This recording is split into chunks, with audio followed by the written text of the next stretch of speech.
Hello everyone, कैसे हैं आप लोग। मैं अनिरुद्ध, वेलकम टू साइबर चिराया। तो आज हम बेसिक्स ऑफ लिनक्स सीखेंगे, जिनमें से हम सीखेंगे कि लिनक्स में सॉफ्टवेयर इंस्टॉल कैसे करते हैं और उसके बेसिक्स कमांड्स क्या क्या हैं, यूज़र कैसे बनाते हैं। हम ये सब सारी चीज़ें सीखेंगे, तो वीडियो में लास्ट तक बने रहिएगा। तो हम स्टार्ट करते हैं और इसको जूम करते हैं। पहला कमांड जो है हमारा, वो है लिस्ट देखना, जो कि हमारे डायरेक्टरीज फोल्डर्स की लिस्ट जो है कैसे देखेंगे। तो उसके लिए हम ls करेंगे, हमें यहाँ पे उसकी लिस्ट दिख जाएंगी। ls करने के बाद जो भी हमारे पास फाइल और फोल्डर है वो दिखेगा। जूम करने के लिए control plus shift plus equals to वाला जो प्लस और इक्वल्स टू होता है वो, और जूम आउट करने के लिए कंट्रोल और माइनस या हाइफन कर सकते हैं। देन नेक्स्ट कमांड जो है हमारा, वो है सेम चीज, सेम काम करता है, डायरेक्टरीज और फाइल्स को दिखाता है AIR। ये भी सेम उसी की तरह फाइल्स और फोल्डर्स को शो करता है। देन थर्ड कमांड जो है, उसका काम भी सेम ही है, बट वो इससे डिफरेंट इसलिए है क्योंकि उसके साथ वो परमिशन भी दिखाता है। किसी फाइल और फोल्डर के लिए जो परमिशंस हैं वो इंपॉर्टेंट होती हैं, उसके पास कितनी परमिशंस हैं उस फाइल और फोल्डर की, ये दिखाता है। जब हम ll कमांड को रन करते हैं, हर एक फाइल और फोल्डर की उसके साथ परमिशंस भी दिखाता है, देख सकते हैं आप यहाँ पे। देन जो हमारा नेक्स्ट कमांड है, एक l भी होता है जिसमें हम देख सकते हैं l है। और उसके बाद जो हमारा कमांड है, हम चेक करेंगे कि फाइल और फोल्डर्स जो है बनते कैसे। तो सबसे पहले हम फाइल बनाना सीखेंगे। फाइल बनाने के लिए जो कमांड है, एक है टच, और उसके बाद नाम देना है फाइल का।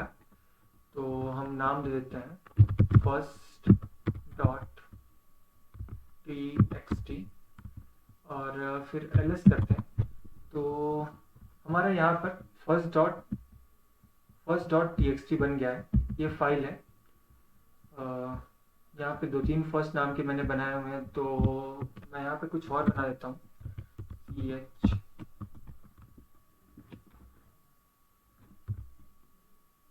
टेक्स्ट डॉट टी मैं ये बनाता हूँ। तो आप देख सकते हैं यहाँ पे ls करता हूँ, यहाँ पे टेक्स्ट डॉट टी ये हमारा टेक्स्ट डॉट टी बन गया है। पर यह सिर्फ बनाया हुआ है, इसके अंदर कोई भी डाटा नहीं है, कुछ भी नहीं है। तो हमें अगर कुछ डाटा है भी तो देखेंगे कैसे कि कोई डाटा है कि नहीं है। ये तो बन गया, कुछ दिखाया नहीं।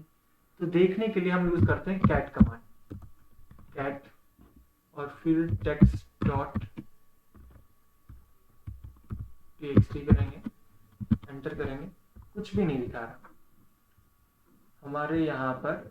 इसमें कुछ भी नहीं दिखा रहा है ये, क्योंकि कुछ है ही नहीं, उसके अंदर कुछ भी नहीं। एग्जाम्पल के तौर पे मैं आपको दिखा दूँ, यहाँ पर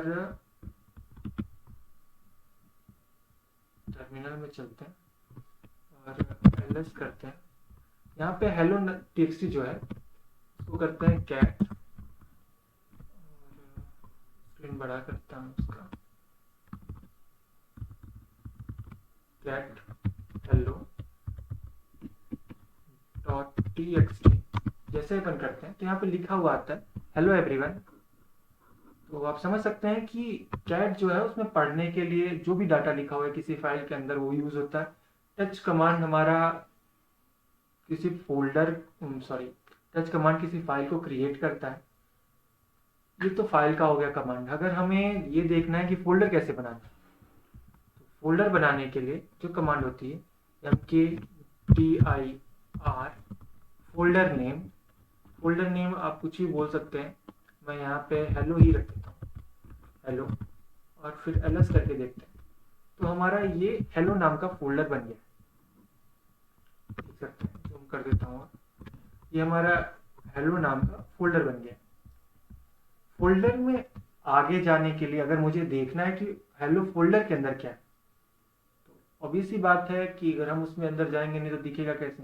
तो उसके लिए हमें कमांड चाहिए जो कि है cd। cd कमांड जो होती है वो चेंज डायरेक्टरी को चेंज करती है।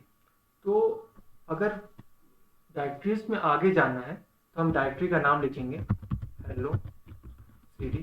यहाँ पे आप देख सकते हैं डेस्कटॉप के अंदर हेलो नाम के फोल्डर के अंदर ही चला गया। और एलएस करेंगे, इसके अंदर कुछ नहीं है, खाली है। यहाँ पर मैं कुछ और दिखा देता हूँ। और अपन यहाँ पे चलेंगे, डाउनलोड्स में चलते हैं, cd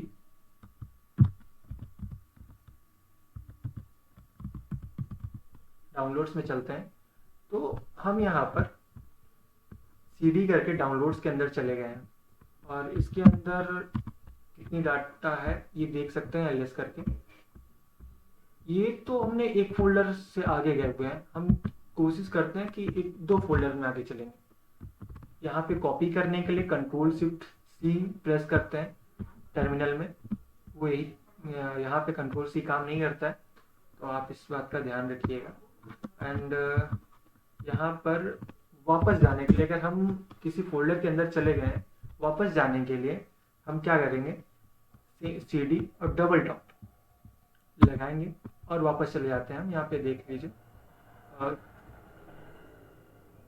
ये इस तरीके से हम चले जाएंगे। हमें दो फोल्डर्स में आगे जाना है, लेकिन कैसे जाएंगे, क्योंकि हम सिंपली यहाँ पर जिस तरीके से इसको लिखे और हमने यहाँ पर cd डाउनलोड्स लिख दिया, और फिर अगर हमें दूसरे फोल्डर में जाना है तो हमें क्या करना पड़ेगा, एक फॉरवर्ड स्लैश यूज करना होगा, बेसिक सी चीज है। तो कुछ इस तरीके से। और तो ये देखने के लिए एक से ज़्यादा एलएस करता हूँ।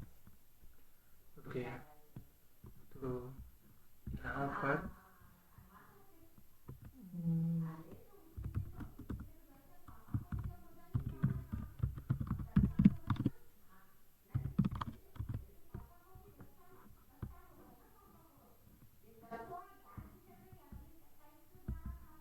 इसको ले लेते हैं।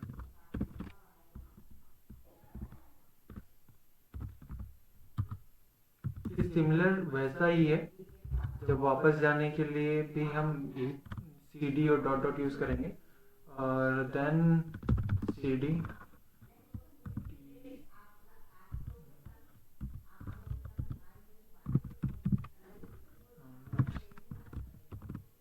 यानी sudo में जाना पड़ेगा, sudo।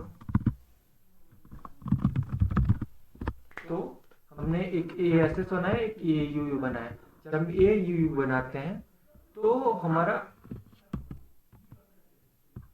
इस तरीके का इंटरफेस दिखता है, फिर इस तरह से आ जाता है। अगर हम ऐसा नहीं करते हैं तो हमारा, जब हम अगर इस वाले यूजर में आते हैं जिसमें हमने पासवर्ड डाला है, तो SUASS करते हैं, यहाँ पे पासवर्ड मांगेगा। पासवर्ड जो है हम डालेंगे, पासवर्ड क्या डालना है वो डालेंगे और हम SS यूजर में चले जाएंगे।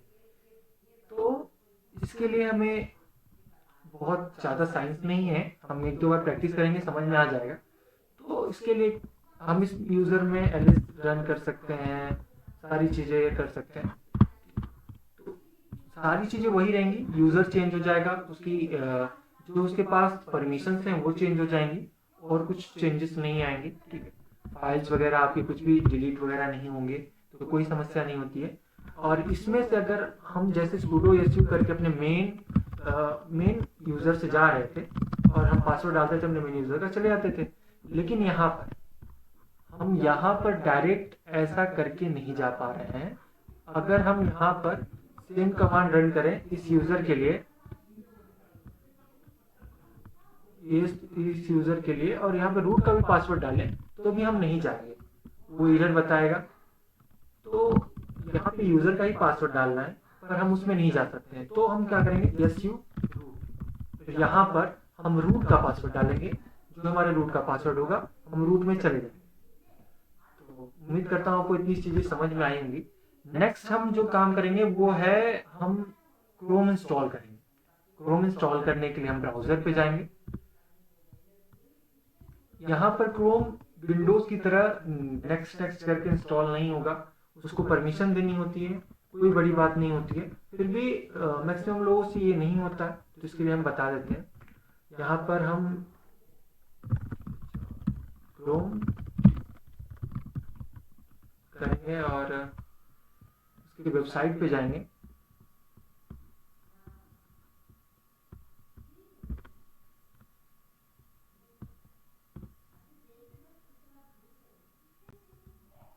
ये देखिए यहाँ पर टैप करेंगे। जैसे अपन टैप करेंगे यहाँ पे दो ऑप्शन दिख रहा है। हम नीचे वाला सेलेक्ट नहीं करेंगे, आरपीएम वाला, क्योंकि हमारे ऑपरेटिंग सिस्टम को सपोर्ट नहीं करेगा काली को। ये डेबियन टाइप का ही हमारा ऑपरेटिंग सिस्टम है। एक्सेप्ट एंड इंस्टॉल करेंगे। जैसे ही ऐसा करेंगे हम एक फाइल खुलेगी जहाँ पर हम इंस्टॉल करना चाहते हैं, उसको सिलेक्ट करने को बोलेगा। आप उसको सिलेक्ट करिएगा और सेव करिएगा, देन वो स्टार्ट हो जाएगा। स्टार्ट होने के बाद आप यहाँ डाउनलोड में जाइए। डाउनलोड में जाने के बाद यहाँ पे डाउनलोड हो गया है हमारा, और इसके लोकेशन पे जाता हूँ मैं। ये खुल गया है, ये रहा हमारा डाउनलोड हुआ है। और इस पे टर्मिनल ओपन करेंगे अपन। टर्मिनल ओपन करने के बाद एलएस करते हैं और कॉपी कर लेते हैं इसके नाम को। कहाँ है, ये रहा गूगल क्रोम।